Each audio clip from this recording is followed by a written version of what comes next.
Hello students हमने last lecture में lexical analysis के एग्जांपल देखे थे। साथ में ये देखा था कि किस तरह से हम लोग जो टोकन्स क्रिएट करते हैं और टोकन्स के ऊपर हम लोगों ने क्वेश्चंस भी कुछ एग्जांपल्स भी किए थे। आज के इस लेक्चर के अंदर हम लोग देखेंगे कि जो ग्रामर होती है वो ग्रामर की जरूरत क्यों पड़ती है कंपाइलर डिजाइन के अंदर। ओके, वैसे ग्रामर जिस ग्रामर की हम लोग बात कर रहे हैं वैसे उसको हम लोग डिटेल में थ्योरी ऑफ ऑटोमेटा में पढ़ेंगे, कॉन्टेक्स्ट फ्री ग्रामर।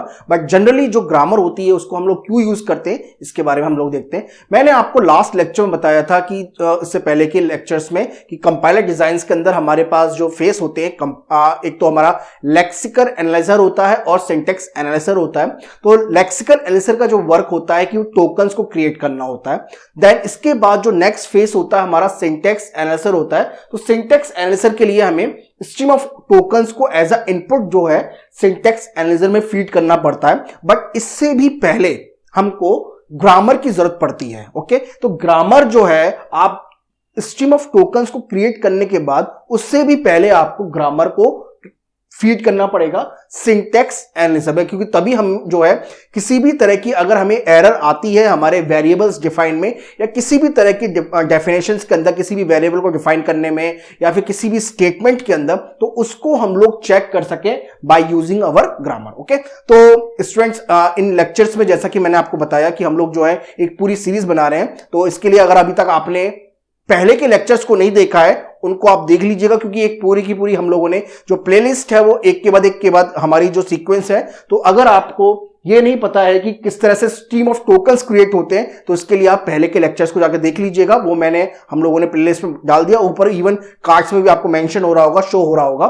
ठीक है, और अगर अभी तक आपने चैनल को सब्सक्राइब नहीं किया है तो subscribe the channel and don't forget to like this lecture. Okay, now अब हम आते हैं ग्रामर के पास। तो ग्रामर जो है अब डिटेल में मैंने बताया कि कॉन्टेक्स्ट फ्री ग्रामर को हम आगे देखेंगे, बट अभी फिलहाल के लिए जनरली आप देखिए ग्रामर के अंदर हमारे पास 4 टपल्स होते हैं, या किसी भी ग्रामर को डिफाइन करने के लिए हमें 4 चीजों की आवश्यकता होती है।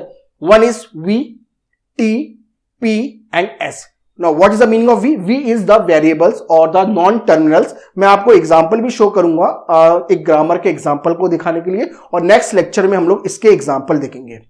Then T is for the terminals and P is for the production and S is for the start symbol। तो सबसे पहले हम लोग देखते हैं what is the meaning of variables और या फिर नॉन टर्मिनल। ओके, तो जब भी आपने देखा होगा कि आप किसी भी देखिए हमें ग्रामर की जरूरत क्यों पड़ती है, तो हमारे पास क्या होता है, एक लैंग्वेज होती है, यानी लैंग्वेज के अंदर हमारे पास नंबर ऑफ स्ट्रिंग्स होते हैं। तो उन नंबर ऑफ स्ट्रिंग्स के अंदर हमें उनको डिनोट करने के लिए ग्रामर की जरूरत पड़ती है। तो इसके अंदर पहले तो नॉन टर्मिनल सिंबल्स है। अब नॉन टर्मिनल सिंबल्स को हम लोग डिनोट करते हैं कैपिटल लेटर से, ABC से। अब ये ABC क्या है, टर्मिनल क्या है, बस थोड़ा सा होल्ड करिए, आपको काफी समझ में आ जाएगा। So it is denoted by the capital letter such as A, B, C, S, T, F, K, etc. Okay, now these non-terminals these non-terminals will help us to create the symbols or create the sentence formation, but these are not the part of the sentence. Okay, so they take part in the generation of the sentence but are not the part of it. ये क्या मतलब है अभी हम आपको बताएंगे।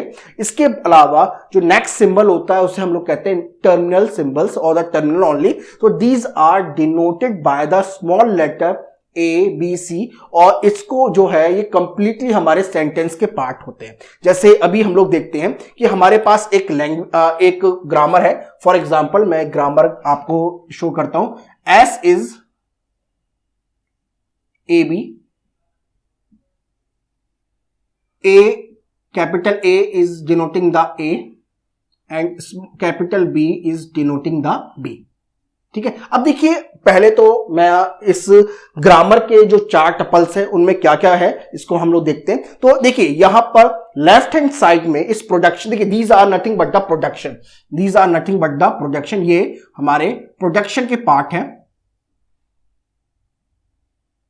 ठीक है, ठीक है, तो these are the part of the production.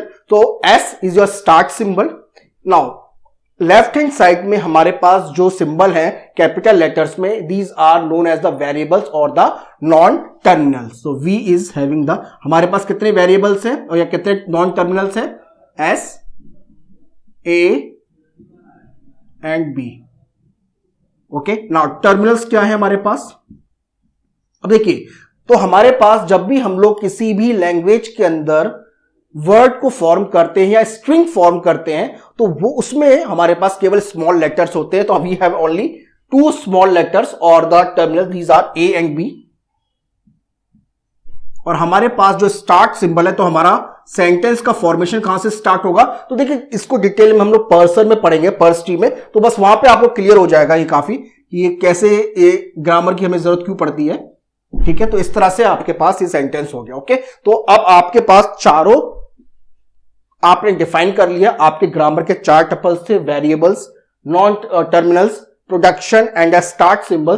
So we have the production के अंदर हमारे पास ये प्रोडक्शंस हो गए, we have the non terminals, we have the terminal and we have the S, that is your start symbol. Okay, now अब देखिए, ये जो ग्रामर है, इस ग्रामर की हेल्प से हम लोग जो हैं किस स्ट्रिंग को एक्सेप्ट करेंगे? तो देखिए, यहां पर केवल एक ही हमारे पास स्ट्रिंग है इस पूरे लैंग्वेज के अंदर। इट्स क्वाइट पॉसिबल कि हो सकता है आपका जो लैंग्वेज है वो केवल उसके अंदर एक ही स्ट्रिंग है या एक ही वर्ड है, that is your A B, that is your A B.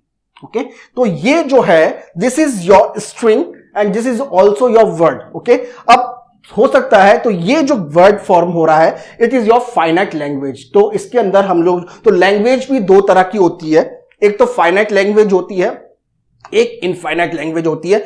इस लैंग्वेज के अंदर, तो किसी भी लैंग्वेज के लिए हमें ग्रामर की जरूरत पड़ती है, क्योंकि उसकी हेल्प से हम लोग उसके अंदर कितने स्ट्रिंग्स हैं या कितने वर्ड हैं उसको डिफाइन कर सकते हैं। तो हर लैंग्वेज, जो हर ग्रामर होती है, वो एक ही तरह की लैंग्वेज को एक्सेप्ट कराती है, और आपकी जो लैंग्वेज है उसके पर्टिकुलर हमें काफी सारी ग्रामर हमारे पास हो सकती है जिससे उस लैंग्वेज को हम लोग एक्सेप्ट कराते हैं। तो उसको हम लोग आगे के लेक्चर्स में देखेंगे। ओके, तो आज के इस लेक्चर में हम लोगों ने देखा, नेक्स्ट लेक्चर में मैं और भी आपको एग्जांपल बताऊंगा कि किस तरह से हम लोग उन ग्रामर्स को, ग्रामर की हेल्प से इसके जो अपने टपल्स हैं कैसे डिफाइन होते हैं, तो उसको मैं नेक्स्ट लेक्चर बताऊंगा। तो आज के इस लेक्चर में हम लोगों ने देखा कि सिंटेक्स एनालिसिस के लिए या पार्सर, देखिए सिंटेक्स एनालिसिस को हम लोग पार्सर भी कहते हैं। तो पार्सर के लिए हमें एज अ टोकन क्रिएट करना होता है, स्ट्रीम ऑफ टोकन्स क्रिएट करने होते हैं, बट उससे पहले हमें ग्रामर को इनपुट डालना पड़ेगा, ग्रामर को फीड करना पड़ेगा अपने पार्सर के अंदर या फिर सिंटेक्स एनालिसिस के अंदर। ओके, तो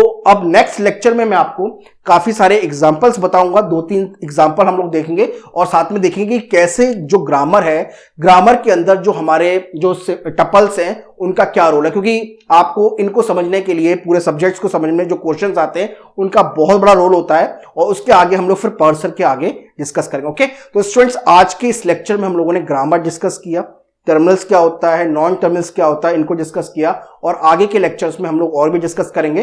तो अगर अभी तक आपने इस चैनल को सब्सक्राइब नहीं किया है, subscribe the channel and don't forget to like this lecture, क्योंकि आपके लाइक से हमें काफी मोटिवेट मिलेगा कि हम और भी अच्छे अच्छे लेक्चर्स आपके लिए क्रिएट कर सकें। और कहीं पर भी अगर आपको डाउट है तो आप अपने कमेंट के अंदर, यूट्यूब कमेंट आप करिएगा, हम जरूर उसका रिप्लाई करेंगे, जिससे आपको किसी भी तरह की कोई प्रॉब्लम आती है तो उसको हम लोग आपको उसमें जो उसका सॉल्यूशन आपको प्रोवाइड कर सके। ओके, और उससे पहले अगर आपने पहले के लेक्चर्स को नहीं देखा है तो उनको जरूर देखना मत भूलिए। ओके, तो स्टूडेंट्स, नेक्स्ट लेक्चर मिलते हैं। Thank you.